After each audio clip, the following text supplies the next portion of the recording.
السلام عليكم ورحمة الله تعالى وبركاته. أعوذ بالله من الشيطان الرجيم. بسم الله الرحمن الرحيم. رسلا مبشرين ومنذرين لئلا يكون للناس على الله حجة بعد الرسل وكان الله عزيزا حكيما. صدق الله العظيم. আজকের আলোচনার টপিক হচ্ছে আল্লাহ তাআলা কেন এই পৃথিবীতে রাসূল প্রেরণ করেছেন। রাসূল প্রেরণের উদ্দেশ্য কি, নবী রাসূলদের পরিচয় এবং তাদের বৈশিষ্ট্য, এগুলো নিয়ে আমি আজকে আলোচনা করব এবং নবী রাসূলদের জীবনী থেকে আমাদের আসলে শিক্ষা কি, লেসনটা কি লেসন আমরা নিতে পারি, এই টপিকটা নিয়ে আলোচনা করব। টপিকটা কি সবার কাছে ক্লিয়ার? প্রথমে আমরা উদ্ধার করবার চেষ্টা করি যে কেন আল্লাহ এত রাসূল পাঠালেন পৃথিবীতে, এর কারণটা কি। এর উত্তরটা আল্লাহ তাআলা খুব চমৎকার ভাবে সূরা নিসার 165 নম্বর আয়াতে আলোকপাত করেছেন, যে আয়াতটা দিয়ে আমি আলোচনা শুরু করেছি। আল্লাহ তাআলা বলছেন, রুসুলান মুবাশশিরিন ওয়া মুনযিরিন লিআল্লা ইয়াকুনা লিন-নাসি আলাল্লাহি হুজ্জাতুন বা'দা আর-রুসুল ওয়া কানা আল্লাহু আজিজান হাকীমা। অর্থাৎ আমি রাসূলগণকে সুসংবাদদাতা এবং সতর্ককারী রূপে পৃথিবীতে প্রেরণ করেছি। আমি আবারও বলছি, আল্লাহ বলেন আমি এই পৃথিবীতে রাসূলদেরকে সুসংবাদদাতা এবং সতর্ককারী রূপে পৃথিবীতে প্রেরণ করেছি, যাতে করে রাসূল আগমনের পরে আল্লাহর বিরুদ্ধে মানুষের আর কোনো অজুহাত না থাকে। ওয়া কানা আল্লাহু আজিজান হাকীমা। আর আল্লাহ তাআলা তিনি হচ্ছেন পরাক্রমশালী এবং মহাপ্রজ্ঞাময়। তাহলে উদ্দেশ্য আল্লাহ তাআলা ক্লিয়ার করলেন, কেন তিনি রাসূল পাঠালেন, যাতে মানুষের অজুহাত না থাকে।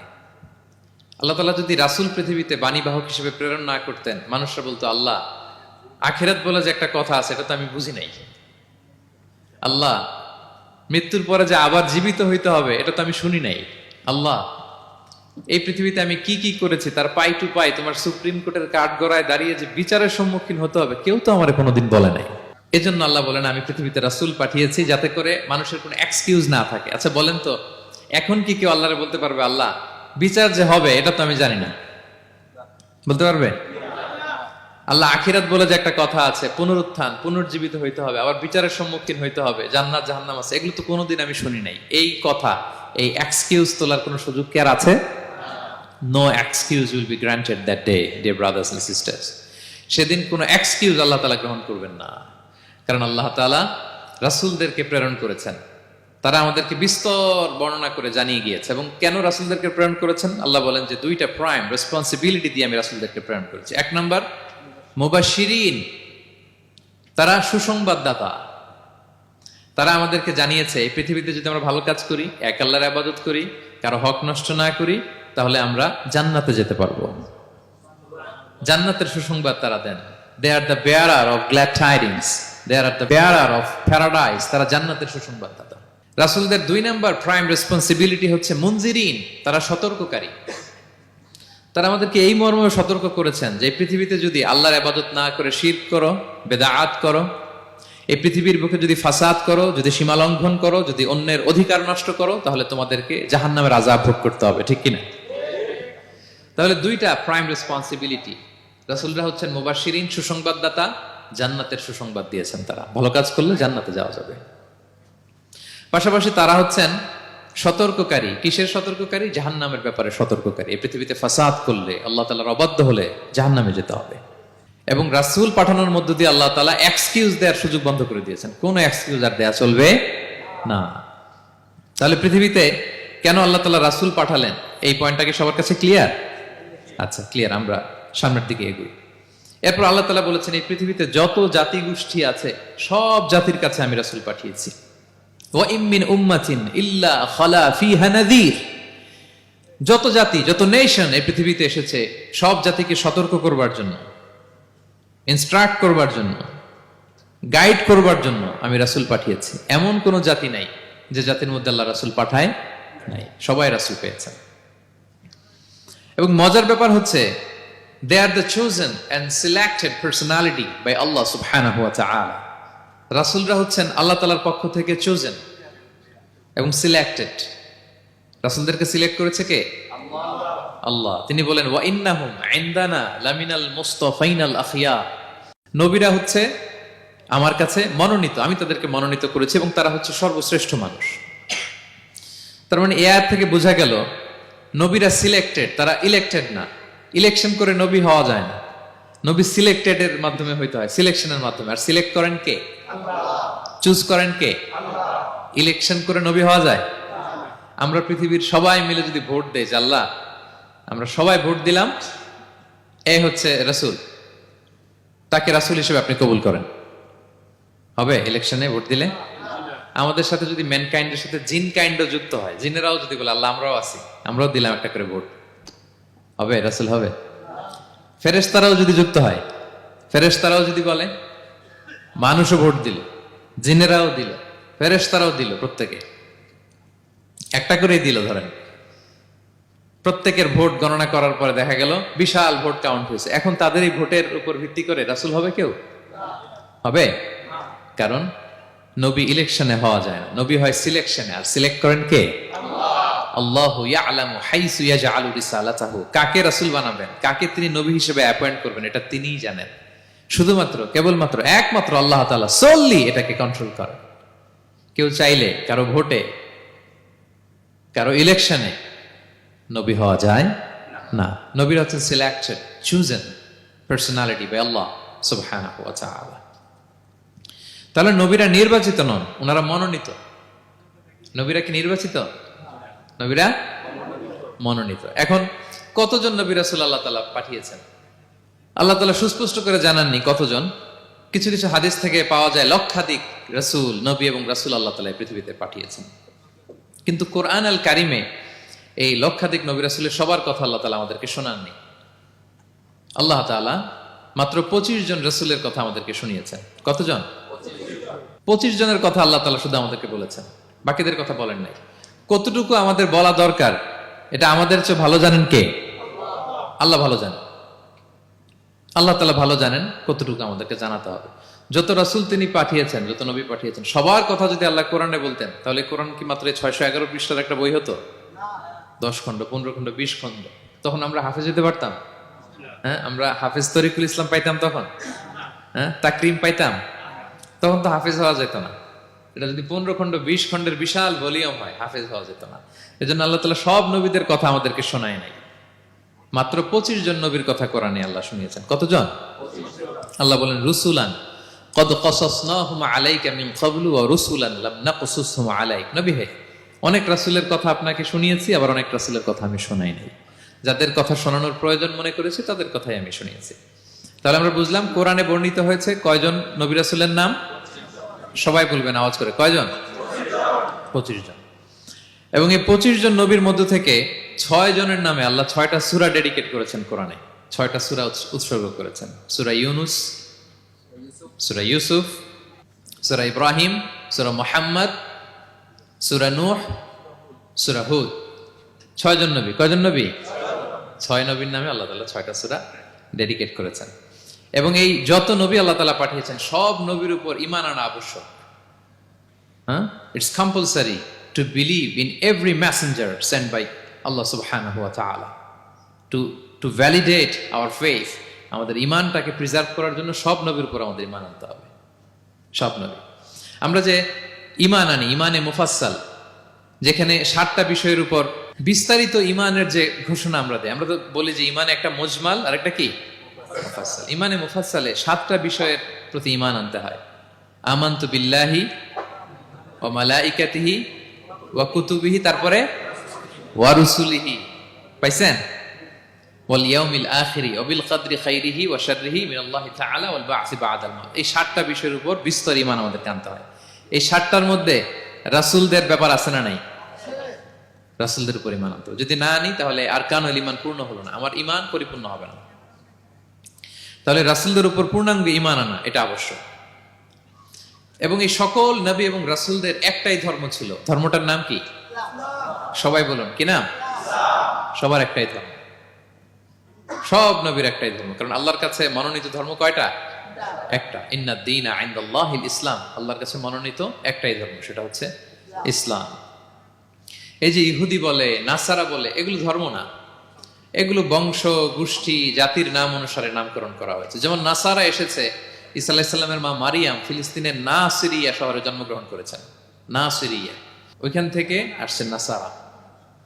ইয়াকুব আলাইহিস সালামের 10 ছেলে, এই 10 ছেলের মধ্যে থেকে এক ছেলের নাম হচ্ছে ইয়াহুদা। এই ইয়াহুদা থেকে এসেছে ইহুদি। কিন্তু সব নবীর ধর্ম একটা। আওয়াজ করে বলুন তো সবাই, সেটা কি? ইসলাম। সবার ধর্ম একটা ছিল, ইসলাম। বিষ্ণু ইসলাম বলেন, ওয়াল আম্বিয়াউ ইখওয়াতুন লিআল্লাতিন। সেই বুখারীর বর্ণনা, নবীগণ হচ্ছে একে অন্যের বৈমাত্রেয় ভাইয়ের মতো। বৈমাত্রেয় ভাই মানে মা ভিন্ন কিন্তু বাবা এক, এরকম হয় না?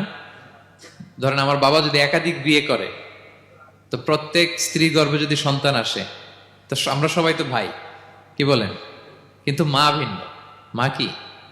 তবে বাবা এক। নবীদের দৃষ্টান্তটা এরকম, আল আম্বিয়া ও ইখওয়াতুন লিআল্লাত। নবীরা হচ্ছেন বৈমাত্রেয় ভাইয়ের মতো, তাদের মা ভিন্ন কিন্তু বাবা এক। বিষ্ণু ইসলাম বলেন, উম্মাহাতুহুম শাত্তা ওয়া দীনুহুম ওয়াহিদ। তাদের শরীয়ত, তাদের বিধিবিধান এটা ভিন্ন ভিন্ন, কিন্তু তাদের দিন কি? এক, সেটা হচ্ছে ইসলাম। সকল নবীর ধর্মের নাম হচ্ছে ইসলাম। যেমন ইব্রাহিম আলাইহিস সালামের ব্যাপারে আল্লাহ তাআলা বলেন, মা কানা ইব্রাহিমু ইয়াহুদিয়ান ওয়ালা নাসরানিয়ান ওয়ালাকিন কানা হানিফাম মুসলিমা ওয়া মা কানা মিনাল মুশরিকিন। নবী ইব্রাহিম আলাইহিস সালাম উনি ইহুদিও ছিলেন না, নাসারাও ছিলেন না, উনি একনিষ্ঠ মুসলিম ছিলেন। কে ছিলেন? আল্লাহ নবী ইউসুফ আলাইহিস সালাম উনি সবসময় আল্লাহর কাছে দোয়া করতেন, আল্লাহ তাওয়াফানি মুসলিমান ওয়াল হিকনি বিসসালিহিন। আল্লাহ তুমি আমাকে মুসলিম হিসেবে মৃত্যু দিও আর সৎকর্মশীলদের সাথে অন্তর্ভুক্ত করে নিও। তো উনি মুসলিম না হলে এই দোয়া করতেন, আল্লাহ মুসলিম হিসেবে মৃত্যু দিও। সুলাইমান আলাইহিস সালাম রানী বিলকিসের কাছে একটা চিঠি লিখেছেন। এই চিঠি আবার পাঠিয়েছেন হুদহুদ পাখিকে দিয়ে। হুদহুদ পাখি ঠোঁটে করে এটা কামড় দিয়ে নিয়ে বিলকিসের রাজপ্রাসাদের ভেন্টিলেশনের ভিতর দিয়ে ঢুকে, বিলকিস লাঞ্চ করে বিশ্রাম নিতেছিল, এর বুকের উপরে চিঠিটা রেখে ফুরুত করে উড়াল দিছে হুদহুদ। খুলে দেখে অদ্ভুত এক চিঠি, ইন্নাহু মিন সুলাইমান ওয়া ইন্নাহু বিসমিল্লাহির রহমানির রহিম। তো বিলকিসকে উদ্দেশ্য করে সাল্লাল্লাহু আলাইহি ওয়াসাল্লাম বলেছিলেন, আল্লাহ তাআলু আলাইয়া ওয়াতুনি মুসলিমিন। বিলকিস অবাধ্য হয়েও না, বাড়াবাড়ি করো না, মুসলিম হয়ে আমার কাছে ফিরে আসো। কোন নবী বলছেন? তো উনি যদি মুসলিম না হতেন, উনি মুসলিম হওয়ার আহ্বান করতেন? প্রিয় ভাইরা, তাহলে সব নবীর ধর্ম একটা, সেটা কি? ইসলাম। সব নবী একই ধর্মের অনুসারী ছিলেন। এ পর্যায়ে আমরা কমন প্রফিটিক ফিচার্স, 10টা কমন ফিচার আছে যেটা সব নবীদের ক্ষেত্রে প্রযোজ্য। সব নবীদের ক্ষেত্রে এই ফিচারগুলো পাওয়া যায়। এই 10টা কমন ফিচার নিয়ে আলোচনা করবো ইনশাআল্লাহ। এই 10টা কমন ফিচারের 1 নম্বর হচ্ছে আল ওয়াহি। সকল নবীকে আল্লাহ তাআলা ওহী পাঠিয়েছেন, রেভেলেশন, প্রত্যাদেশ। ওহী মানে সিক্রেট মেসেজ, যেটা নবী শোনে আর আল্লাহ জানে, দুনিয়ার মানুষ এটা শোনে না। নবীরা বললে কেবল শোনে। সুবহানাল্লাহ বলেন। সব নবীকে আল্লাহ এই ওহীটা পাঠিয়েছেন। জিবরাইল আলাইহিস সালাম মারফত ওহী পাঠিয়েছেন, অথবা সরাসরি কিতাব পাঠিয়েছেন, কিংবা সহিফা পাঠিয়েছেন। আল্লাহ তাআলা ইরশাদ করছেন, ইন্না আওহাইনা ইলাইকা কামা আওহাইনা ইলা নূহি ওয়ান নাবিয়িনা মিন বা'দি। নবী নূহ আলাইহিস সালামের পরে সব নবীদের কাছে আমি যেমনি ওহী পাঠিয়েছি, আপনার কাছেও আমি এভাবে ওহী পাঠিয়েছি। সব নবীদের কাছে আমি এভাবে ওহী পাঠিয়েছি। সূরা বাকারার শুরুতে মুত্তাকিদের সংজ্ঞা দিতে যে আল্লাহ তাআলা বলেন, ওয়াল্লাযীনা ইউমিনুনা বিমা উনজিলা ইলাইকা ওয়া মা উনজিলা মিন ক্বাবলিক ওয়া বিল আখিরাতি হুম ইউকিনুন। মানে নবী হে, মুত্তাকি তো তারা যারা আপনার উপর যে কিতাব নাজিল হয়েছে এটার উপরও ঈমান আনে, ওয়া মা উনজিলা মিন ক্বাবলিক, এর আগে যত কিতাব নাজিল হয়েছে তার উপরও ঈমান আনে। তা আমরা যদি শুধু কোরআনের উপর ঈমান আনি হবে? তার আগে যত কিতাব, আসমানি কিতাব নাজিল হয়েছে এগুলোর উপরও ঈমান আনার দরকার আছে না নাই? বলেন বলেন। তাওরাতের উপর ঈমান আনতে হবে, জাবুর, ইনজিল, সুহুফে ইব্রাহিম ও মূসা সবগুলোর উপর ঈমান আনতে হবে। তো এই ওহীগুলো আল্লাহ তাআলা নাজিল করেছেন। তাহলে 1 নাম্বার কমন ফিচার হচ্ছে আল্লাহ তাআলা ওহী পাঠিয়েছেন, সব নবীকে ওহী দিয়েছেন। 2 নাম্বার ফিচার হচ্ছে same language of the people. নবীকে আল্লাহ তাআলা যেই জাতিগোষ্ঠীর কাছে পাঠিয়েছেন তিনি ওই জাতির ভাষাতেই কথা বলেছেন। ধরেন মালয় এলাকাতে যদি আল্লাহ নবী পাঠান আর ওই নবী যদি আরবিতে কথা বলে, তা আমাদের মালয়েশিয়ান ভাইরা বুঝবে? আচ্ছা, আরব দেশে যদি আল্লাহ একজন নবী পাঠান, ওই নবী ধরেন যে ম্যান্ডারিনে কথা বলে, চাইনিজ ভাষায়, আরবরা বুঝবে? চায়নাতে ধরেন আল্লাহ তাআলা এক নবী পাঠালো, সে ওখানে যে হিন্দি ভাষায় কথা বলে, চাইনিজ লোকেরা বুঝবে না। তাহলে যেই জাতির কাছে আল্লাহ পাঠাইছেন ওই জাতির ভাষা দিয়ে আল্লাহ নবীকে পাঠাইছেন। সুবহানাল্লাহ। আল্লাহ তাআলা ইরশাদ করেন, ওয়ামা আরসালনা মির রাসূলিন ইল্লা বিলিসানি কওমিহি লিউবাইয়িনা লাহুম। আল্লাহ তাআলা যত রাসূল পৃথিবীতে প্রেরণ করেছেন, বিলিসানি কওমি, যে জাতির কাছে প্রেরণ করেছেন ওই জাতির ভাষায় প্রেরণ করেছেন, যাতে করে নবীর কথা এরা বোঝে। নবীরা এসেছেন বাণীবাহক হয়ে, এখন এই বাণী যদি বুঝতে না পারে তাহলে কাজ হবে? এজন্য প্রত্যেক নবীকে আল্লাহ তাআলা যে জাতির কাছে পাঠিয়েছেন ওই জাতির ভাষায় পাঠিয়েছেন। 3 নম্বর হচ্ছে সকল নবীকে আল্লাহ তাআলা very good standard of character দিয়েছেন। চারিত্রিক দৃষ্টিকোণ থেকে অতুলনীয় ছিল এক একজন নবী। পা থেকে মাথা পর্যন্ত কালো দাগ ফেলার মতো কিছু ছিল না। আল্লাহু আকবার। মাসুম ছিলেন। আহলুস সুন্নাহ ওয়াল জামাআর আকীদা হচ্ছে প্রত্যেক নবী ছিলেন মাসুম, কোনো গুনাহ করেন নাই, নিষ্পাপ প্রতিটা নবী। সর্বোত্তম চরিত্র দিয়ে আল্লাহ তাআলা, অনুপম চরিত্র দিয়ে আল্লাহ তাআলা তাদেরকে পাঠিয়েছেন। আল্লাহ তাআলা বলেন, ওয়া ইন্নাকা লাআলা খুলুকিন আযীম, and verily you are on a very good standard of character. নবী হে, আপনি চমৎকার একটা ক্যারেক্টারের উপর প্রতিষ্ঠিত। আপনার আচরণের মতো, ক্যারেক্টারের মতো আচরণ অতুলনীয়, পৃথিবীতে দ্বিতীয়টা খুঁজে পাওয়া যায় না, ঠিক কিনা? কারণ নবীরা যদি মডেল হন, তাদের আচরণ যদি ভালো না হয়, তাহলে মানুষ কি তাদেরকে গ্রহণ করবে? মানুষ তো তাদের কাছ থেকে শিখবে, জানবে। তো জন্য তাদের আচরণ চমৎকার হওয়ার দরকার আছে না নাই? চমৎকার আচরণ, চমৎকার চারিত্রিক মাধুর্য দিয়ে আল্লাহ তাআলা পৃথিবীতে এক একজন নবীকে প্রেরণ করেছেন। সব নবীরা ভেরি গুড স্ট্যান্ডার্ড অফ ক্যারেক্টারের অধিকারী ছিল। 4 নম্বর হচ্ছে প্রত্যেক নবীকে আল্লাহ তাআলা মিরাকেল দিয়েছেন, মানে মুআজিজা, as a proof of their prophethood. তাদের নবুয়তির প্রমাণ হিসেবে আল্লাহ তাআলা তাদেরকে মিরাকেল দিয়েছেন, মুআজিজা। যেমন সালেহ আলাইহিস সালামকে আল্লাহ তাআলা মুআজিজা দিয়েছিলেন। তার জাতির কাছে যখন তিনি দাওয়াত দিলেন, তারা বলল, সালেহ তুমি যে নবী এটা আমরা বুঝবো কি করে? এক শর্তে আমরা তোমার উপর ঈমান আনতে পারি। সাল্লাল্লাহু আলাইহি সাল্লাম বললেন, কি শর্ত? বলতেছে, এই যে পাহাড় দেখো, এই পাহাড়ের ভেতর থেকে যদি একটা উট বের করো, 10 মাসের গর্ভবতী একটা উটটা বেরোবে, বেরোয় বাচ্চা দিবে, সাথে সাথে আমরা উটের দুধ দহন করে খাবো, এরপর আমরা ঈমান আনবো। চিন্তা করছেন কত শর্ত? পাহাড়ের ভেতর থেকে কি বের করে দেখাইতে হবে? উট। উনি আল্লাহর কাছে দোয়া করলেন, আল্লাহ বললেন কবুল, তবে কথা না শুনলে কিন্তু খবর আছে। বলছে ঈমান আনবে, ঈমান না আনলে কিন্তু খবর আছে। উনি দোয়া করলেন, আল্লাহ কবুল করলেন। পাহাড় বিদীর্ণ হয়ে একটা বিশাল আকৃতির উট বের হয়ে আসলো, 10 মাসের গর্ভবতী উট। মুহূর্তে এটা ডেলিভারি করলো একটা উটের বাচ্চা, এবং দুধ দিতে আরম্ভ করলো, ওলান ভর্তি দুধ। সবাই পেট ভরে দুধ খেলো। খাওয়ার পরে কয়, তুমি জাদুকর। খাওয়ার পরে সাল্লাল্লাহু আলাইহি সাল্লাম কি বলে? ইউ আর এ ম্যাজিশিয়ান, তুমি জাদুকর, তুমি তো বড় ভেলকিবাজ সালেহ, তুমি পাহাড়ের ভিতরে ভেলকি ঢুকাই দিছো।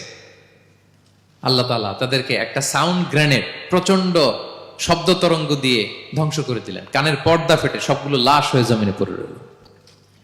তাহলে এই যে সাল্লাল্লাহু আলাইহি সাল্লাম যেটা দেখাইছেন, এটা কি ভেলকি ছিল? ম্যাজিক ছিল? কি ছিল? মুআজিজা, miracle, as a proof of their prophethood. তাদের নবুয়তির প্রমাণ হিসেবে আল্লাহ তাআলা তাদেরকে মুআজিজা দিয়েছেন। মূসা আলাইহিস সালামের মুআজিজা কি ছিল? লাঠি। ফাআলকাহা ফাইযা হিয়া হাইয়াতুন তাসআ। ওই লাঠি রেখে দিলে মুভিং স্ন্যাক হয়ে যেত, নড়তেছে সাপ, ছবল মারবে। সুবহানাল্লাহ। এটা কি ম্যাজিক ছিল? কি ছিল? মুআজিজা। ঈসা আলাইহিস সালামকে আল্লাহ তাআলা মাইন্ড ব্লোয়িং মুআজিজা দিয়েছেন।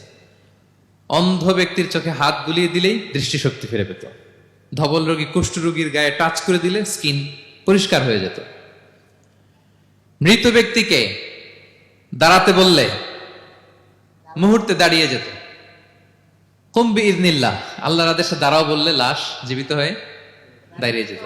ভেলকিবাজি ছিল এটা? কি ছিল? বিষ্ণু ঈসা ইসলাম দাওয়াত দিচ্ছেন কুরাইশদেরকে, ওরা মানে না। বিষ্ণু নবী পাগল পড়া, বললেন, আচ্ছা বলো কুরাইশের লোকেরা কি বললে বিশ্বাস করবে যে আমি সত্য নবী? কি বললে বিশ্বাস করবে? তারা বলল, মুহাম্মদ ওই যে আকাশের চাঁদ, এটার 2 ভাগ করে দেখাইতে বললে বিশ্বাস করবো তুমি সত্য নবী। কি আবদার দেখছেন?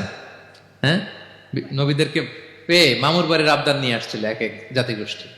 বলে, মুহাম্মদ আকাশের জল জলে চাঁদটাকে যদি তুমি 2 ভাগ করে দেখাতে পারো তবেই বুঝবে তুমি নবী। বিষ্ণু ইসলাম আল্লাহর কাছে দোয়া করলেন, আল্লাহ বললেন, ঠিক আছে। ইখতারাবাতিস সাআতু ওয়ানশাক্কাল কমার ওয়া ইয়ারাউ আয়াতান ইউরিদু ওয়া ইয়াকুলু সিহরুম মুস্তামির। বিষ্ণু নবী সাব্বাবা, এই আঙ্গুলের নাম কি? ইবহাম, সাব্বাবা, ওয়ুসতা, বিংসার, খিনসার। হ্যাঁ, আমরা ইংরেজি নাম ঠিকই জানি, আরবিটা জানি না। ইবহাম, সাব্বাবা, ওয়ুসতা, বিংসার, খিনসার। বিষ্ণু সাব্বাবা আঙ্গুলি উঠালেন, এটা শাহাদাত আঙ্গুলি বলে আমাকে, আসলে সাব্বাবা আরবিতে।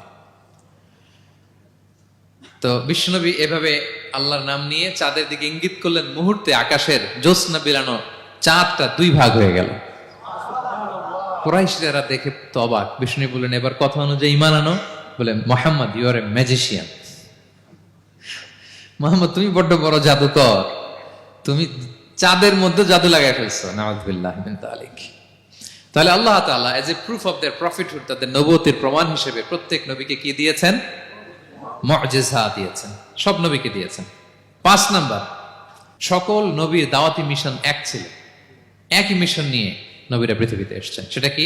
তাওহীদ, রিসালাত, আখিরাত। আমার সাথে সাথে বলেন, তাওহীদ, রিসালাত, আখিরাত। তাওহীদ, রিসালাত, আখিরাত। এই 3টা বুনিয়াদী শিক্ষা দিতে নবীরা এসেছে। তাওহীদ মানে ওয়াননেস অফ গড, আল্লাহ যে এক, সব নবী প্রচার করেছেন। রিসালাত মানে তারা যে বার্তাবাহক হিসেবে এসেছেন, তাদের কথা মানতে হবে, এটার দাওয়াত দিয়েছেন। আখিরাত মানে হচ্ছে মৃত্যুর পরেও যে একটা জীবন আছে, সেই জীবনের ব্যাপারে প্রত্যেক রাসূলরা কি করেছেন? দাওয়াত দিয়েছেন। এবং কোন নবীর কথার সাথে আরেক নবীর কথার গরমিল পাওয়া যায় না, অমিল হয়নি। আচ্ছা বলেন তো, কখনো কি হয়েছে কোন এক নবী এসে বলছে যে মৃত্যুর পরে একটা জীবন আছে, আরেক নবী এসে বলছে না, মনে হয় নাও থাকতে পারে? বলছে? এক নবী এসে বলছে আমাদের স্রষ্টা আল্লাহ তাআলা তিনি একজন, আরেকজন বলছে না, একজন না, 2-3 জন হইতে পারে। এক নবী এসে বলছে ভালো করলে জান্নাত, খারাপ করলে জাহান্নাম, আরেক নবী এসে বলছে না, জান্নাত জাহান্নাম বলতে কিছু নাই। হয়েছে? হয়েছে? কোন নবীর কথার সাথে কোন নবীর কথার কোনো বৈপরীত্য নাই, কারণ প্রত্যেক নবীরা মন গড়া কিছু বলতেন না। ওমা ইয়ান্তিকু আনিল হাওয়া ইন হুয়া ইল্লা ওয়াহয়ুন ইউহা। নবীরা কথা বলতেন একটা হেডকোয়ার্টার থেকে তথ্য পেয়ে। ওই হেডকোয়ার্টারটা কার? ওই হেডকোয়ার্টার থেকে যে ইনফরমেশন আসতো সেটার আলোকে নবীরা কথা বলতেন, বানিয়ে কিছু বলতেন না। সব নবীরা দাওয়াত দিয়েছেন, ইয়া কওমি ইবুদুল্লাহ মা লাকুম মিন ইলাহিন গায়রু। হে আমার জাতির লোকেরা, এক আল্লাহর ইবাদত করো, আল্লাহ ছাড়া অন্য কারো ইবাদত করো না। সব নবীরা বলেছেন ইন্নী লাকুম রাসূলুন আমিন, নিশ্চয় আমি তোমাদের কাছে বিশ্বস্ত রাসূল হিসেবে প্রেরিত হয়েছি। সব নবীরা বলেছেন ইয়াউমা লা তামলিকু নাফসুন লিনাফসিন শাইআ ওয়াল আমরু ইয়াউমা ইযিল লিল্লাহ। এমন এক দিনের মুখোমুখি হতে হবে, কেউ কারো উপকার করতে পারবে না। নেতা কর্মীর উপকারে আসবে না, কর্মী নেতার উপকারে আসবে না, পীর সাহেব মুরিদের উপকারে আসবে না, মুরিদ পীর সাহেবের উপকারে আসবে না, হাজবেন্ড ওয়াইফের কিছু করতে পারবে না, ওয়াইফ হাজবেন্ডকে কিছু করে দিতে পারবে না। দিনটা বড্ড ভয়ঙ্কর। সব নবীর এই 3টা দাওয়াত দিয়েছেন, তাওহীদ, রিসালাত, আখিরাত। তার মানে সব নবীর দাওয়াতি মিশন এক, এক অভিন্ন দাওয়াতি মিশন নিয়ে তারা পৃথিবীতে এসেছেন। 6 নাম্বার, এই পৃথিবীতে যত রাসূল এসেছে, নবী এসেছে, তারা প্রত্যেকে মানুষ ছিলেন। কি ছিলেন? নাকি জিন ছিল? ফেরেশতা? প্রেরিত সব নবীরা কি ছিল? মানুষ ছিল। মক্কার কুরাইশরা বলতো মা লিহাযা রাসূলি ইয়াকুলু আত-তাআমা ওয়া ইয়ামশি ফিল আসওয়াক। ব্যাপার কি, মুহাম্মদ আবার কেমনে রাসূল হয়? আমরাও বাজারে যাই, উনিও যায়, আমরাও বিয়ে করি, উনিও বিয়ে করে, আমাদেরকে মারলে কাটলে লাল রক্ত, ওনার রক্ত বেরোয়। তো তারা চাচ্ছিল, তারা বলতেছিল যে মানুষ না দিয়ে আল্লাহ যদি ফেরেশতা পাঠাইতো নবী হিসেবে, তাইলেই না ভালো হইতো। তালবাহান, এটার কি বলে? ফেরেশতা পাঠালে কি বলতো জানেন? ফেরেশতা পাঠালে বলতো ফেরেশতাদের তো ক্ষুধা লাগে না, এরা বুঝবে কি আমাদের কষ্ট? ফেরেশতাদের তো জৈবিক চাহিদা নাই, এরা কেমনে বুঝবে? ফেরেশতাদের তো খারাপ কাজ করার প্রবণতা, টেন্ডেন্সি নাই। আমাদের যে কষ্ট, দুঃখ, ফিলিং, সেটা তো ফেরেশতারা বুঝে না। ফেরেশতারা কেমনে আমাদের নবী হয়, এটা বলতো, ঠিক কিনা? তালবাহানা বলে কেমন রাসূল, আমরা যা করি তাই করে। আল্লাহ বলেন সব নবীকে আমি মানুষ হিসেবে প্রেরণ করেছি। বিষ্ণু ইসলাম বলেন ইন্নামা আনা বাশারুম মিসলুকুম, নিশ্চয় আমি তোমাদের মতোই মানুষ। তোমাদের মতোই কি মানুষ। তো পার্থক্য হচ্ছে ইউহা ইলাইয়া, আমার কাছে ওহী আসে, প্রত্যাদেশ আছে আল্লাহ তাআলার পক্ষ থেকে। তাহলে 6 নম্বর যেই কমন ফিচার আমরা জানলাম, আল্লাহর পাঠানো সবগুলো নবী এবং রাসূল তারা কি ছিলেন? সবাই বলুন, তারা কি ছিলেন? মানুষ ছিলেন। 7 নম্বর কমন ফিচার হচ্ছে আল্লাহর পাঠানো সব নবী এবং রাসূলরা ওনারা পুরুষ ছিলেন। কি ছিলেন? কোন নবী কি নারী ছিল বলেন তো? হ্যাঁ, নারী নবী আছে? নাই। নবী হওয়ার জন্য ম্যাসকুলিনিটি শর্ত, পুরুষ হওয়া শর্ত। কারণ নবীকে অনেক বড় বড় জিনিসের নেতৃত্ব দিতে হবে, মাঝে মাঝে মিলিটারি তৈরি করতে হবে, লিডারশিপ লাগবে, যুদ্ধ পরিচালনা করতে হবে। নারীদের পক্ষে এটা সম্ভব? কঠিন। আমাদের বোনদের অনেক ধরনের দুর্বলতা আছে, তাদের মাসে কিছুদিন তারা আল্লাহর আদেশে অসুস্থ থাকে, ঠিক কিনা? পিরিয়ড তাদের চলে, ওই সময় সালাত পড়তে পারে না, অনেক প্রতিবন্ধকতা তাদের আছে। বাচ্চা যদি ধারণ করে পেটে 9 মাস, ওনারা অসুস্থ, শেষের মাসগুলোতে তো কঠিন জটিল অবস্থা। বাচ্চা ডেলিভারির পরেও 40 দিন ব্লিডিং আছে না নাই? তাহলে অনেক ধরনের জটিলতা আল্লাহ তাআলা ওনাদের দিয়েছেন। এজন্য আল্লাহ তাআলা নবুয়তের গুরু দায়িত্ব, এটার জন্য আল্লাহ তাআলা পুরুষদেরকে সিলেক্ট করেছেন। আলহামদুলিল্লাহ বলেন। তাহলে যত নবী এবং রাসূল পৃথিবীতে এসেছিল ওনারা পুরুষ ছিল। আল্লাহ বলেন, ওয়ামা আরসালনা মিন ক্বাবলিকা ইল্লা রিজালান নূহি ইলাইহিম। নবী হে মুহাম্মদ, আপনার আগে যত নবী এবং রাসূলকে আমি পৃথিবীতে প্রেরণ করেছি তাদেরকে পুরুষ হিসেবে প্রেরণ করেছি, কোন নারীকে আমি নবুয়তের মর্যাদা দেই নাই। 8 নাম্বার, প্রত্যেক নবীকে আল্লাহ তাআলা একটা গ্রুমিং, একটা ট্রেনিং সেশনের মধ্য দিয়ে নিয়েছেন। সেটা কি? সেটা হচ্ছে সবাইকে আল্লাহ তাআলা শেফার্ড হিসেবে কাজ দিয়েছিলেন, রাখাল হিসেবে। পৃথিবীর সব নবীরা ছাগল চড়াতেন, সব, আদম আলাইহিস সালাম থেকে শুরু করে বিষ্ণু ইসা ইসলাম পর্যন্ত। সুবহানাল্লাহ পড়বেন না? বিষ্ণু ইসা ইসলাম বলেন, মা বাআসাল্লাহু নাবিয়্যান ইল্লা রাআল গানাম। আল্লাহ এমন কোন নবী পাঠায় নাই যেই নবী ছাগল চড়ায় নাই, সব নবী। সাহাবার অবাক হয়ে বললেন, ওয়া আনতা ইয়া রাসূলুল্লাহ, হে নবী আপনিও ছাগল চড়িয়েছেন? বিষ্ণু বললেন, হ্যাঁ, আমি তো অল্প কিছু পারিশ্রমিকের বিনিময়ে মক্কার লোকদের ছাগল চড়িয়ে দিতাম। সুবহানাল্লাহ। কেন সব নবীকে দিয়ে আল্লাহ ছাগল চড়ালেন? এই ট্রেনিং সেশন, গ্রুমিং সেশন কেন? কারণ ছাগলকে একসাথে বসানো কঠিন। ছাগল একটু কি বলবো, একটু টেরা টাইপের প্রাণী, কথা শুনতে চায় না।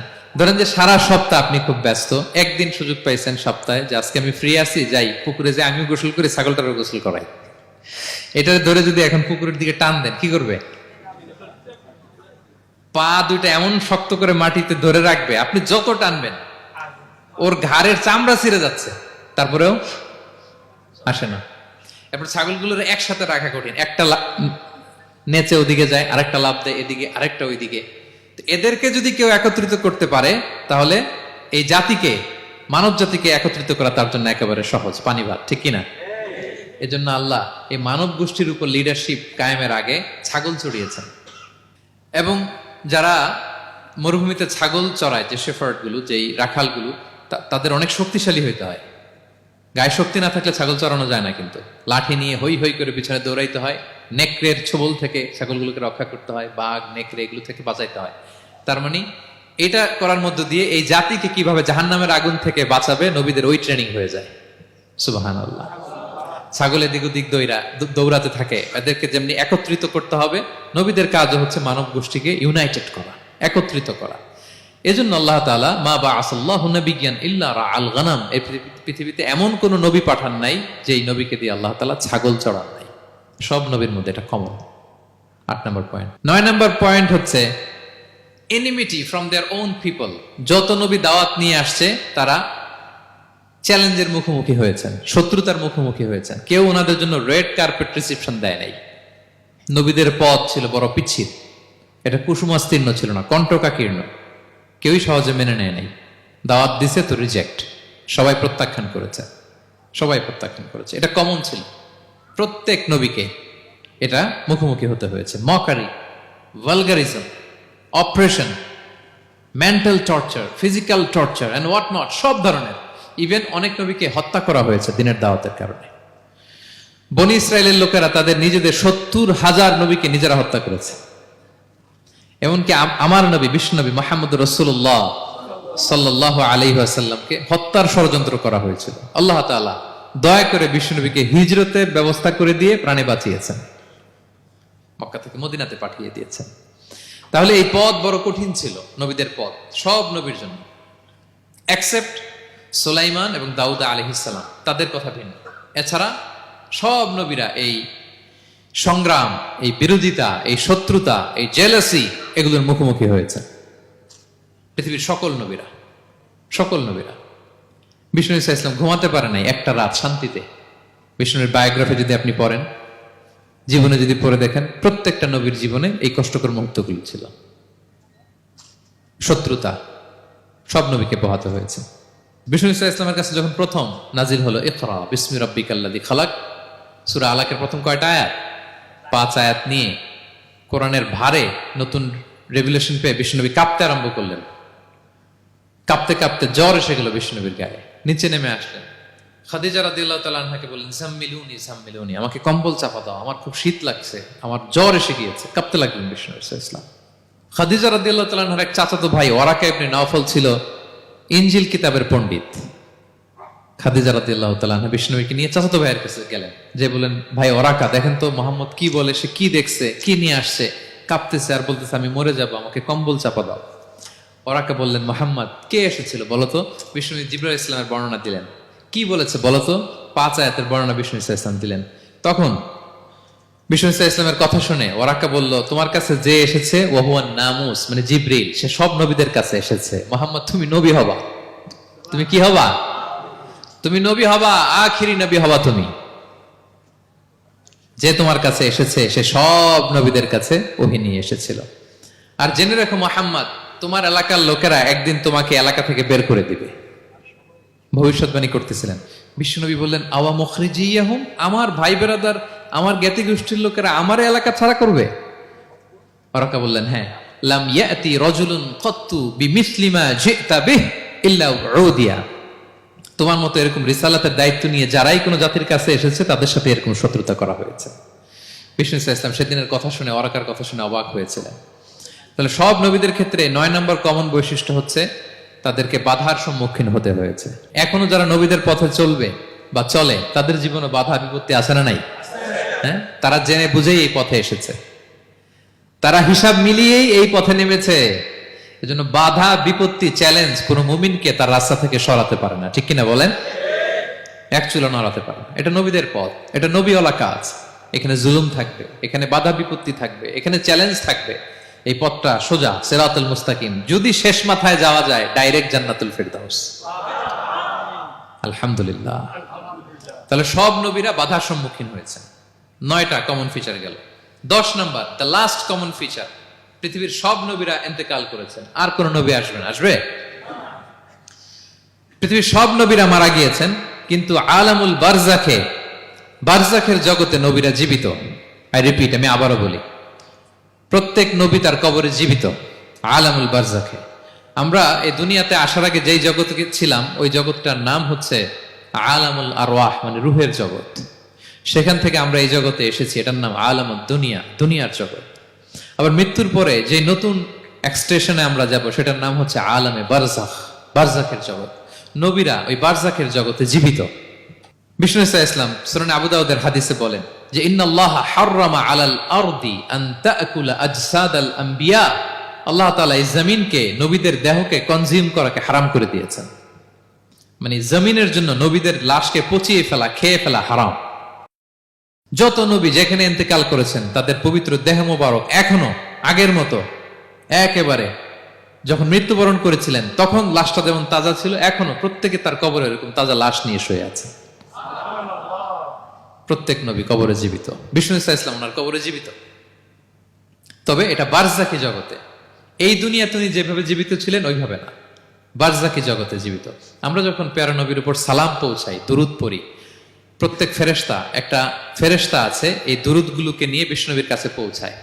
আপনার বাবার নাম, আপনার নাম বলে ফেরেশতা বলে যে অমুকের ছেলে অমুক আপনাকে সালাম দিয়েছে। বিষ্ণুনবী কবর থেকে নিজে ওই সালামের উত্তর বলে, কারণ বিষ্ণু ইসলাম বারজাকের জগতে তিনি জীবিত। হায়াতুন নবী, বারজাকের জগতে তিনি জীবিত। আরেক হাদিসে বিষ্ণু ইসলাম বলেন, আল আম্বিয়া ও আহিয়াউন ফি কুবুরিহিম ইউসাল্লুন, নবীরা তাদের কবরে জীবিত, সেখানে তারা সালাত আদায় করে। নবীরা তাদের কবরে কি করে? সালাত আদায় করে। তাহলে এই 10টা হচ্ছে কমন ফিচার্স এবং প্রফিটস। সব নবীদের মধ্যে এই বিষয়গুলো পাওয়া যায়। সর্বশেষ পয়েন্ট হচ্ছে lessons from the life of the profits. এত নবী রাসূল যে আল্লাহ তাআলা আমাদের হেদায়েতের জন্য পাঠালেন, তাদের জীবনী থেকে আমাদের জন্য শিক্ষা কি, লেসন কি, এটা জানার দরকার আছে না নাই? বলেন, কি লেসন আমরা নিব? অনেক লেসন আছে। আমি সংক্ষিপ্ত পরিসরে 2-1টা বলি। আমি আমার মিজানুর রহমান আজহারি ভেরিফাইড ইউটিউব চ্যানেলে প্রফেট সিরিজ নামে একটা সিরিজ করেছি, 25 পর্বের। কোরআনে কয়জন নবীর নাম উল্লেখ হয়েছে? 25। আর আমার চ্যানেলে কয় পর্ব?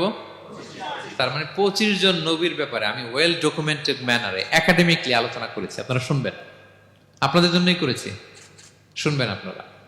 এবছর 21শে বইমেলায় আপনারা শুনেছেন আমার একটা বই প্রকাশিত হয়েছে। বইয়ের নাম হচ্ছে জেগে ওঠো আবার। এটা আমি নিজে লিখেছি। আরেকটা বই 6 খণ্ডের আমি সম্পাদনা করেছি, সেটা হচ্ছে ছোটদের নবী রাসূল। বইটার নাম কি? ছোটদের নবী রাসূল।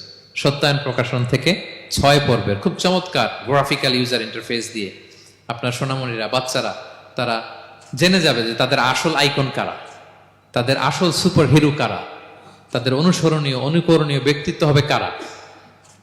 এই বইটা লিখতে, সম্পাদনা করতে আমাদের অনেক চ্যালেঞ্জ আমরা ফেস করেছি, কারণ এটা আপনাদের জন্য লিখি নাই, লিখছি কাদের জন্য? বাচ্চাদের জন্য। আমি বাচ্চাদেরকে গল্প শোনাচ্ছি এরকম একটা ভাব নিয়ে লিখেছি। আমি বারবার ভেবেছি যে আমার ছোট্ট মেয়েটাকে যদি আমি শোনাই, ওকে বুঝাইলে ও কিভাবে বললে বুঝবে। গল্পের মতো করে খুব রস দিয়ে, আনন্দ দিয়ে প্রতিটা বাক্য এভাবে সাজানো হয়েছে। 6 খণ্ডের ছোটদের নবী রাসূল সিরিজ, যদি সুযোগ হয় আপনারা সংগ্রহ করবেন। বড়দের নিয়েও আমরা নবী রাসূলদের উপর আমাদের সামনে কাজ আসবে, আমরা জানাবো। তো আজকের এই কায়েত ফাউন্ডেশন বাংলাদেশের এই প্রোগ্রামের সর্বশেষ যে পয়েন্টটা আপনাদের সামনে আমি উপস্থাপন করতে চাই, সেটা হচ্ছে lessons from the life of the prophets. নবী রাসূলদের জীবনী থেকে আমাদের জন্য কি শিক্ষা। 25 জন নবীকে কভার করা সম্ভব হবে না, আমি সেখান থেকে মাত্র 7 জন নবীর জীবনী থেকে 7টা শিক্ষা 7 মিনিটে বলে আমরা শেষ করে দেব ইনশাআল্লাহ বিইذنিল্লাহ। প্রথমে আমরা শুনবো সাইয়েদনা আদম আলাইহিস সালামের জীবনী থেকে শিক্ষা। পৃথিবীর প্রথম নবী কে ছিল বলেন তো? আদম আলাইহিস সালাম। আমরা যেমনি আমাদের শৈশব ছিল, কৈশোর ছিল, যৌবন, তারপর বার্ধক্যের দিকে যাচ্ছি, ওনার কি এরকম ছিল? আদম আলাইহিস সালামের শৈশব ছিল না? ছিল? কৈশোর ছিল? কনফিউশনে পড়ে গেছে। ছিল? ছিল না। মজার ব্যাপার হচ্ছে ওনার শৈশব কৈশোর ছিল না, ওনাকে আল্লাহ সৃষ্টি করতে যুবক করে সৃষ্টি করছে। সুবহানাল্লাহ, তো আসতে কেন? সৃষ্টি করতেই যুবক, 60 হাত লম্বা। কয় হাত? 60 হাত লম্বা করে তৈরি করছেন আদম আলাইহিস সালামকে। আপনারাও যারা জান্নাতে যাবেন 60 হাত লম্বা হয়ে ঢুকবেন, 33 বছরের যুবক হয়ে ঢুকবেন। 80 বছর বয়সে মারা গেল, কত বছর বয়সে ঢুকবেন? গালে কোনো দাড়ি থাকবে না। এই দুনিয়ায় দাড়ি রেখে নেন, ওখানে দাড়ি ছাড়া উঠবেন একেবারে কোনো জুরদা মুর্দা। ও আবনা ও সালাসাম ওয়া সালাসিন, 33 বছরের তাগড়া ইয়াং সুপারস্টার হয়ে জান্নাতে ঢুকবো আমরা। তো আদম আলাইহিস সালামকে আল্লাহ প্রথম নবী করে পৃথিবীতে পাঠালেন। ওনাকে জান্নাতে সব খাইতে বললেন যে সব খাও, একটা গাছের কাছে যেও না। কিন্তু শয়তান সে তার মিশন নিয়ে আসে, সে আদম আলাইহিস সালামকে ভুলভাল বোঝালো, আদম আর হাওয়াকে, যে একটা কাজ করো, আল্লাহ তাআলা তোমাকে না করছে কেন জানো? আল্লাহ তো চায় না তুমি জান্নাতে থাকো, আল্লাহ চায় তোমাদেরকে দুনিয়াতে পাঠাই দিবে। তো তুমি যদি ওই গাছের ফল খেয়ে ফেলো, আল্লাহ আর দুনিয়াতে পাঠাইতে পারবে না। কিন্তু আল্লাহ চায় তোমাদেরকে কই পাঠাবে? কিন্তু যদি গাছের ফল খেয়ে ফেলো আর পাঠাইতে পারবে না, এজন্য আল্লাহ নিষেধ করছে গাছের ফল খায় না। চিন্তা করছেন? উল্টা, পুরো উল্টোটা বুঝাইছে। তো ভুল করে সাইয়েদনা আদম আলাইহিস সালাম, হাওয়া আলাইহিস সালাম খেয়ে ফেলছেন এই ফল। খাওয়ার পরেই আল্লাহ তাআলা পাঠাই দিলেন পৃথিবীতে, যাও জমিনে যাও, এই জান্নাতে আর থাকা যাচ্ছে না। কাঁদতে আরম্ভ করলেন আদম আর হাওয়া আলাইহিস সালাম, কাঁদতে কাঁদতে অনুতপ্ত হয়ে আল্লাহর কাছে দোয়া করলেন। তো পুরো আদম আলাইহিস সালামের জিন্দেগির সবচেয়ে বড় শিক্ষা হচ্ছে রিপেন্টেন্স, অনুতপ্ত হওয়া। কি হওয়া? অনুতপ্ত হওয়া। আমরা ভুল করব, কুল্লুকুম খাত্তাউন, আমরা সবাই পাপী। সবাই কি পাপী? কে পাপ করি না? আমরা সবাই পাপী। কিন্তু মনে রাখবেন, আমাদের পাপ যত বড় হোক, আল্লাহর রহমতের দরিয়া তার চাইতেও বড়, অনেক বড়। তিনি দয়াময়, তিনি মেহেরবান, তার দয়ার শেষ নাই, তার মায়ার শেষ নাই। তার রহমতের দরিয়া যে কত বড় আপনি কল্পনাও করতে পারবেন না। শয়তান আর আমাদের মধ্যে পার্থক্য হচ্ছে, শয়তান পাপ করে পাপে অটল থাকে, কিন্তু বিশ্বাসীরা পাপ করার সাথে সাথেই ক্ষমা চায় কার কাছে? এটা হচ্ছে আদম আলাইহিস সালামের জীবনী থেকে আমাদের জন্য সবচেয়ে বড় লেসন। সাইয়েদনা আদম আলাইহিস সালাম উনি ভুল করে যখন বুঝতে পারলেন, অনুতপ্ত হলেন, চোখের পানি ছাড়লেন। 2 ফোঁটা পানি আল্লাহর কাছে সবচাইতে প্রিয়। এক হচ্ছে জেহাদের ময়দানে মুজাহিদের গা বেয়ে ঝরে পড়া রক্তের ফোঁটা, 2 হচ্ছে অনুতপ্ত বান্দার চোখের পানির ফোঁটা। অনুতপ্ত বান্দা নিজের ভুল স্বীকার করে মাথাটা নিচু করে চোখের পানি ছেড়ে দিয়ে যখন আল্লাহর কাছে কাঁদে, তার চোখের পানি চোখ বেয়ে নাকের ডগা বেয়ে জমিনে ড্রপ করার আগেই আল্লাহ তার সব গুনাহ মাফ করে দেয়। সাইয়েদনা আদম আলাইহিস সালাম কাঁদতে আরম্ভ করলেন, কাঁদতে কাঁদতে অনুতপ্ত হয়ে দোয়া করলেন, রব্বানা যালামনা আনফুসানা ওয়া ইল্লাম তাগফির লানা ওয়া তারহামনা লানাকুনান্না মিনাল খাসিরিন। রব্বানা, হে আমাদের রব, যালামনা আনফুসানা, আমরা আমাদের নফসের উপর জুলুম করেছি, ভুল করেছি, অন্যায় করেছি, অপরাধ করেছি। ওয়া ইল্লাম তাগফির লানা, আল্লাহ তুমি যদি ক্ষমা না করো, তুমি যদি মাফ না করো, লানাকুনান্না মিনাল খাসিরিন, আল্লাহ আমরা ধ্বংস হয়ে যাব, আমরা ক্ষতিগ্রস্ত হয়ে যাব, আমরা লুজার হয়ে যাব। এই বাক্যগুলো বলে বলে যখন আল্লাহ তাআলার কাছে দোয়া করলেন, আল্লাহর রহম হলো। আল্লাহ দয়া করে সাইয়েদনা আদম আর হাওয়া আলাইহিস সালামকে ক্ষমা করে দিলেন। ক্ষমা করে আবার জান্নাতের এন্ট্রির ঘোষণা দিলেন যে আবার দুনিয়ার জীবন শেষ করে আসো, যেখান থেকে আসছিলে আবার ওখানে ঢুকতে পারবে। তাহলে আদম আলাইহিস সালামের জীবন থেকে আমরা যে লেসনটা পাই সেটা কি ভাই? বলেন বলেন। অনুতপ্ত হওয়া, রিপেন্টেন্স। আমরাও যদি জীবনে ভুল করি কি করবেন? ভুলের উপর অটল থাকবেন? অনড় থাকবেন? একগুঁয়ে ধরে বসে থাকবেন? সীমা লঙ্ঘন করবেন? আমরা ক্ষমা চাইব। কার কাছে ক্ষমা চাইব? ক্ষমা দেওয়ার জন্য তিনি বসে থাকেন। শেষ রাতে আল্লাহ প্রথম আসমানে চলে আসেন। প্রথম আসমানে এসে ডাকতে থাকেন, আলা মিন মুস্তাগফিরিন আগফির আলা, কে ক্ষমা চাবা? কে পাপ করেছে, জুলুম করেছে, বলো, আমি ক্ষমা দেওয়ার জন্য আসছি।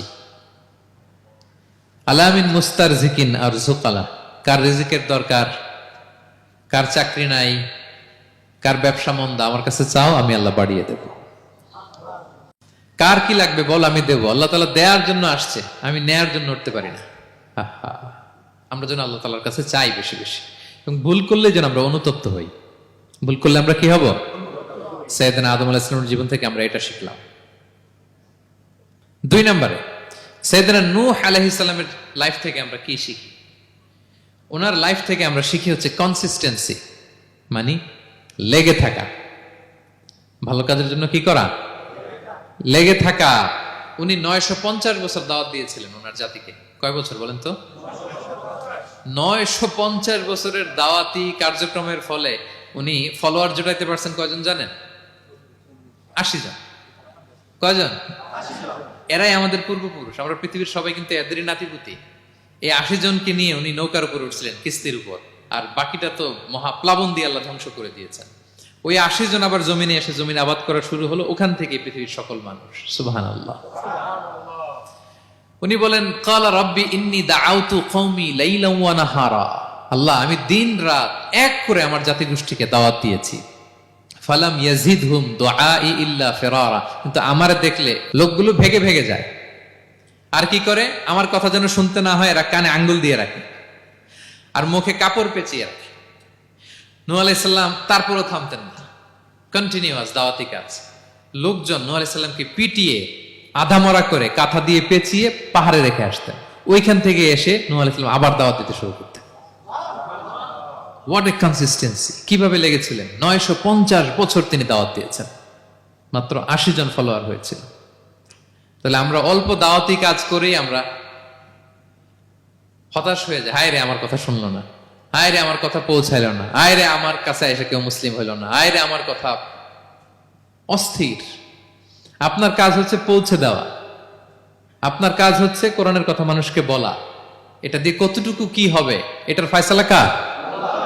তাহলে নূহ আলাইহিস সালামের জীবনী থেকে আমাদের শিক্ষা হচ্ছে কনসিস্টেন্সি। 950 বছর উনি লাগাতার দাওয়াত দিয়েছেন, থামে নাই, হতাশ হয় নাই, হাল ছাড়ে নাই। নবীরা কখনো হাল ছাড়ে না। সুবহানাল্লাহ পড়ে।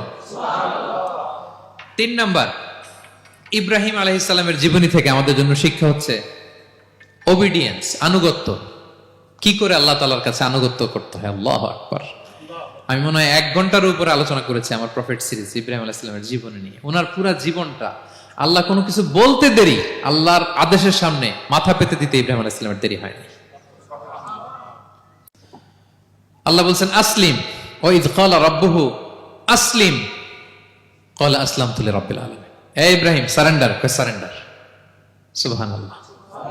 ইব্রাহিম আনুগত্য করো, আল্লাহ আনুগত্য করছি।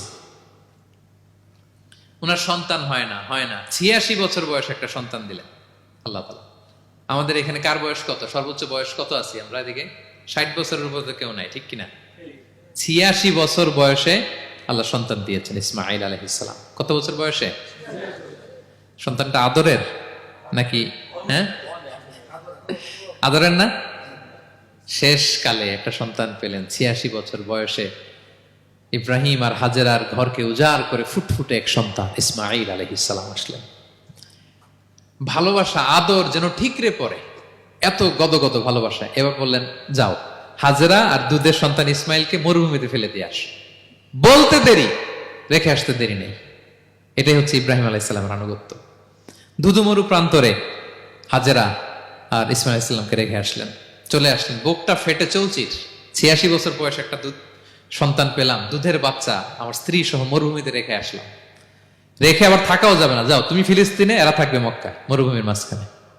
পরে আল্লাহ জুরহুম কওমের মাধ্যমে এদেরকে পানি, জামজাম অনেক কিছু দিলেন। লম্বা ঘটনা, ওদিকে যাচ্ছে।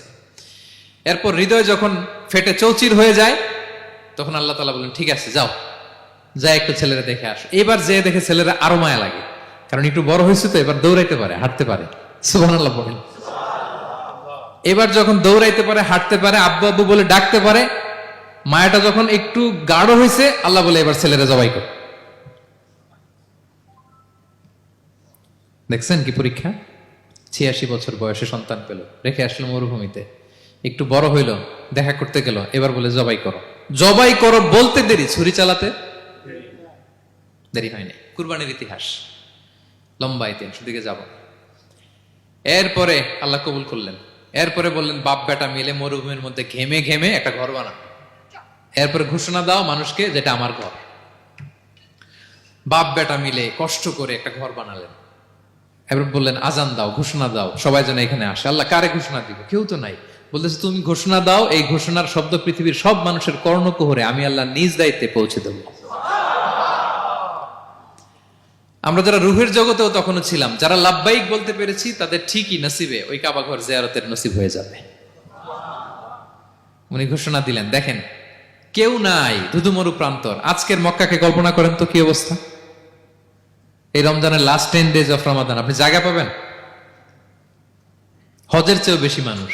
কিভাবে আল্লাহ কবুল করেছেন, কিভাবে আনুগত্য, সাবমিসিভনেস, নিজেকে আল্লাহর কাছে পুরো সুপর্দ করা, এর নমুনা সাইয়েদনা ইব্রাহিম আলাইহিস সালাম পেশ করেছেন।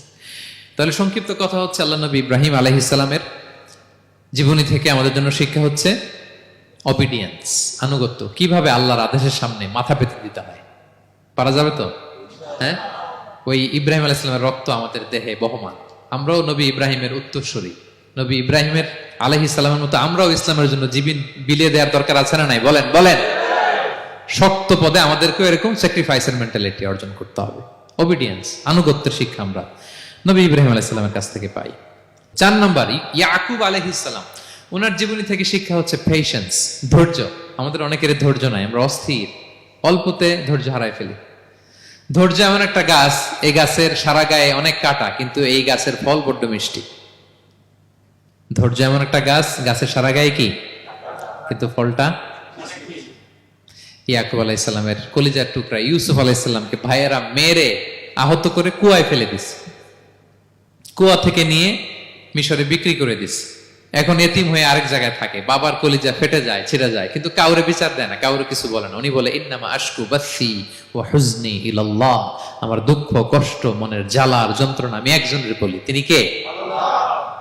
ধৈর্য ধারণ করলেন। প্রাপ্তবয়স্ক অবস্থায় ওনার ছেলে বানিয়ামিন, তাকেও হারালেন। আবার বলে আমি কাউরে বিচার দিই না, একজনের বলে, তিনি কে? আল্লাহ। এই 2 ছেলের শোকে কাঁদতে কাঁদতে অন্ধ হয়ে গেলেন। আল্লাহু আকবার। সাইয়েদনা ইয়াকুব আলাইহিস সালাম একবার ধৈর্য হারা হন নাই। তাহলে আল্লাহ নবী ইয়াকুব আলাইহিস সালামের জীবনী থেকে আমাদের জন্য শিক্ষা হচ্ছে পেশেন্স। বিপদে আমরা কি ধরবো? ধৈর্য ধারণ করব। 5 নম্বরে, ইউসুফ আলাইহিস সালামের জীবনী থেকে আমাদের শিক্ষা হচ্ছে he is the archetype of good character, উন্নত চরিত্রের মডেল। আমার যুবক ভাইয়েরা, কায়েদ ফাউন্ডেশন বাংলাদেশের আজকের ইফতার প্রোগ্রামে যুবক যারা এসছো, তোমাদের জন্য শিক্ষা আর্কিটাইপ অফ গুড ক্যারেক্টার। চরিত্র কিভাবে হেফাজত করতে হয়, এর মডেল, প্রেরণার বাতিঘর। তাগড়া যুবক, পৃথিবীর সবচাইতে সুন্দর পুরুষ ইউসুফ আলাইহিস সালাম। তাকে দেখে ওই সময়ের আরেক বিশ্ব সুন্দরী জুলাইখা প্রেমে মাতোয়ারা, গোপন কক্ষে নিয়ে প্রেম নিবেদন করেছে। বলেছে ইউসুফ কাক পক্ষে টের পাবে না। আল্লাহ নবী ইউসুফ আলাইহিস সালাম এটাকে প্রত্যাখ্যান করলেন। জোরাজুরি করলো, প্রত্যাখ্যান করলেন। মারধর করা হলো, প্রত্যাখ্যান করলেন। সবশেষে আলটিমেটাম দিল, যদি আমার কথা মতো না চলো জেলখানায় ভরবো। উনি বললেন ক্বালা রাব্বি সিজনু আহাব্বু ইলাইয়া মিম্মা ইয়াদউনানি ইলাই, আল্লাহ এই পাপের কাজের চেয়ে জেলখানায় আমার জন্য ভালো। বিনা অপরাধে, বিনা দোষে 1 যুগ মিথ্যা অপবাদে কারাবন্দী ছিলেন সাইয়েদনা ইউসুফ আলাইহিস সালাম। তারপরেও চরিত্রের ব্যাপারে 1 বিন্দু কম্প্রোমাইজ করেন। যুবক ভাইরা, চরিত্র বড় দামি সম্পদ। সম্পদ গেলে সম্পদ আসে, স্বাস্থ্য গেলে স্বাস্থ্য আসে, একবার চরিত্র নষ্ট হলে ওই চরিত্র আর ফিরে পাওয়া যায় না। সাইয়েদনা ইউসুফ আলাইহিস সালামের জীবনী থেকে আমাদের শিক্ষা হচ্ছে চরিত্রকে কিভাবে প্রিজার্ভ করতে হয়। এটা 6 নম্বরে সাইয়েদনা ঈসা আলাইহিস সালামের জীবনী থেকে আমাদের জন্য শিক্ষা হচ্ছে স্লেভারি, দাসত্ব। কারণ আমরা সবাই গোলাম একজনের, বলেন তো কার গোলাম? আল্লাহর গোলাম। কিন্তু ওনার সব উম্মতেরা মানে খ্রিস্টানরা তাকে বলে সান অফ গড, উনি নাকি আল্লাহর সন্তান। নাউজুবিল্লাহ পড়েন। ওনার মা ম্যারি মানে মারিয়াম আলাইহিস সালাম নাকি আল্লাহর স্ত্রী। নাউযুবিল্লাহ। কিন্তু উনি জন্মের পরেই দুধের শিশু মায়ের কোলে বসে একটা ছোট্ট ভাষণ দিয়েছিলেন, বলেছিলেন ইন্নী আব্দুল্লাহ আতানিয়াল কিতাবা ওয়া জাআলানি নাবিয়্যা। আল্লাহ আমাকে আল্লাহর গোলাম বানিয়ে পাঠিয়েছেন। দেখেন কি নবী, প্রথমে এসে বলেন আমি কিন্তু রাসূল। একে তো দুধের শিশু, মুখের প্রথম কথা কি?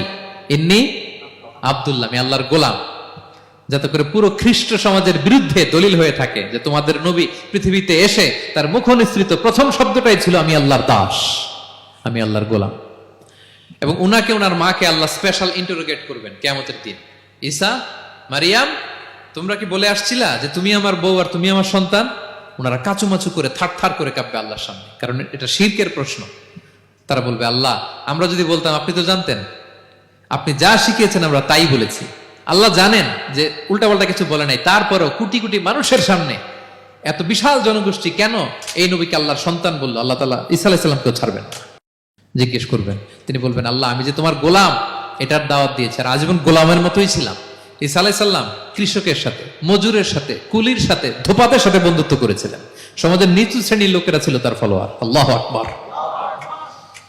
তাহলে সাইয়েদনা ঈসা আলাইহিস সালামের জীবনী থেকে আমরা শিখলাম আমরা সবাই আল্লাহর গোলাম, আল্লাহর দাস। সর্বশেষ নবী, বিশ্ব নবী, পেয়ারা নবী মুহাম্মদুর রাসূলুল্লাহ সাল্লাল্লাহু আলাইহি সাল্লামের জীবনী থেকে কি শিক্ষা? এই শিক্ষা তো বলতে গেলে ঘন্টার পর ঘন্টা লাগবে। একটা শিক্ষা শুধু বলি, সেটা হচ্ছে মার্সি। ওমা আরসালনাকা ইল্লা রাহমাতাল লিল আলামিন। I have sent you as a mercy for the entire universe. নবী হে, আমি আপনাকে গোটা বিশ্বের সবার জন্য রহমত করে প্রেরণ করেছি। তিনি মানুষের জন্য রহমত, তিনি প্রাণীর জন্য রহমত, তিনি পাখির জন্য রহমত, তিনি স্ত্রীদের জন্য রহমত, তিনি উম্মতের জন্য রহমত, তিনি তার ফলোয়ার সাহাবীদের জন্য রহমত। ঠিক কিনা? তিনি কত রহমতের নবী ছিলেন? বিষ্ণু ইসলাম কতটা রহমতের নবী ছিলেন? ছোট্ট একটা উদাহরণ দিয়ে শেষ করি। বিষ্ণু ইসলাম বলেন লিকুল্লি নাবিয়িন দাওয়া মুস্তাজাবা। আল্লাহ প্রত্যেকটা নবীকে একটা করে দোয়ায়ে মুস্তাজাবা দিয়েছেন। মানে এমন দোয়া, এই দোয়া করতে দেরি কিন্তু দোয়া কবুল হতে দেরি হয়। সব নবীকে আল্লাহ বলছেন এই নবীরা তোমাদের প্রত্যেককে একটা করে দোয়া করার সুযোগ দিলাম এই দুনিয়াতে, এবং দোয়াটা করার সাথে সাথেই কবুল করে ফেলবে। বিষ্ণু নবী বলেন লিকুল্লি নাবিয়িন দাওয়া মুস্তাজাবা। সব নবীরা একটা করে দোয়া মুস্তাজাব পেয়েছেন, দাআউ বিহা। আর নবীরা ওই দোয়াটা দুনিয়াতেই করে ফেলছে। সব নবীর ওই স্পেশাল দোয়া যেটা করলেই কবুল, ওটা সব নবীরা কি করছে? দুনিয়াতেই করে ফেলেছে। কিন্তু বিষ্ণু নবী বলেন ওয়া ইন্নী আখতাবিউ দাওয়াতি শাফাআতান লি উম্মতি ইয়াউমাল কিয়ামা। আমি আমার সেই দোয়াটা এই দুনিয়ার বুকে অন্যান্য নবীদের মতো করি নাই। আমি আমার দোয়াটা আমার গুনাহগার উম্মতের জন্য কিয়ামতের কঠিন দিনে তারা যখন মুসিবতে পড়ে যাবে, ওই মুসিবত থেকে বাঁচার জন্য ওই দোয়াটা আমি আমার উম্মতের জন্য রেখে দিয়েছি। ওয়া ইন্নী আখতাবিউ দাওয়াতি শাফাআতান লি উম্মতি ইয়াউমাল কিয়ামা। সব নবীরা এই দোয়াটা করেছে, দুনিয়াতেই কবুল হয়ে গিয়েছে। কিন্তু বিষ্ণু বললেন আমি চাইলে এই দোয়াটা করতে পারতাম। তায়েফের ময়দানে বিষ্ণুনবী ওই দোয়া করলে বিষ্ণুনবীর গা দিয়ে রক্ত ঝরে না। কুরাইশদের সাথে বিষ্ণুনবীর 3 বছর জেল খাটা লাগে না। মদিনাতে বিষ্ণুনবী অনেক না খেয়েছিলেন, পেটে পাথর বেঁধেছিলেন, দোয়া করলে জান্নাত থেকে খাবারের বস্তা চলে আসতো, মুহূর্তেই কবুল। জীবনের কোন কঠিন পরিস্থিতিতে বিষ্ণুনবী এই দোয়াটা করে নাই। বিষ্ণু বলেন আমি আমার এই দোয়াটা স্পেশালি আমার গুনাহগার উম্মতের জন্য রেখে দিয়েছি। কিয়ামতের কঠিন ময়দানে আমার গুনাহগার উম্মত যখন বিপদে পড়ে যাবে, তাদেরকে ওই বিপদ থেকে বাঁচানোর জন্য ওই দোয়াটা আমি প্রিজার্ভ করে দিয়েছি। বিষ্ণু ইসলাম আমার জন্য এই দোয়াটা রেখে দিয়েছেন। প্রিয় ভাইয়েরা, এই দোয়াটা আপনার জন্য রেখে দিয়েছেন।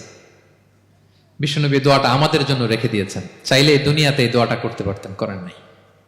সব নবীরা করে ফেলেছেন। এজন্য বিষ্ণুনবীকে বলা হয়েছে ওমা আরসালনাকা ইল্লা রাহমাতাল লিল আলামিন। নবী হে, I have sent you as a mercy for the entire universe. গোটা বিশ্বের জন্য আপনাকে আমি রহমত করে প্রেরণ করেছি। আপনি রহমতের নবী, আপনি দয়ার নবী, মায়ার নবী। বিষ্ণুনবীর জীবনী থেকে শিক্ষা হচ্ছে আমরাও যেন আমাদের অধীনস্থ যারা আছে তাদের প্রতি যেন রহমদিল হই, আমরা আমাদের প্রতিবেশীদের প্রতি যেন রহমদিল হই, আমরা আমাদের ফ্যামিলির সদস্যদের প্রতি যেন রহমদিল হই। এই মার্সি, এই দয়া মায়ার ছোঁয়া যেন বিষ্ণুনবীর উম্মত হিসেবে আমাদের হৃদয়েও থাকে। সবাই পড়ি আমিন। তাহলে সম্মানিত সুধী, নবীদের এই লাইফ লেসন থেকে আমরা যেগুলো শিখলাম এগুলো আমাদের জীবনে বাস্তবায়নের দরকার আছে না নাই? বলেন বলেন। বেশি বেশি নবীদের জীবন চর্চা করবেন তো? প্রফেট সিরিজের যে লেকচারগুলো আপনাদের জন্য রেখেছি আপনারা শুনবেন তো? সবাই ছেলে মেয়েদেরকে নবীদের জীবনী শেখাবেন তো? তারাই হচ্ছে আমাদের রিয়াল হিরো, তারাই হচ্ছে সুপার হিরো, দে আর আওয়ার আইকন। এবং আমাদের হেদায়েতের জন্য তাদেরকে আল্লাহ তাআলা আমাদের কাছে পাঠিয়েছেন নবী হিসেবে, রাসূল হিসেবে। নবীরা যেই পথে চলেছেন, যে দিক নির্দেশনা আমাদেরকে দিয়েছেন, আমরা যেন আমাদের জীবনকে ওই পথে ওই মতে পরিচালিত করতে পারি।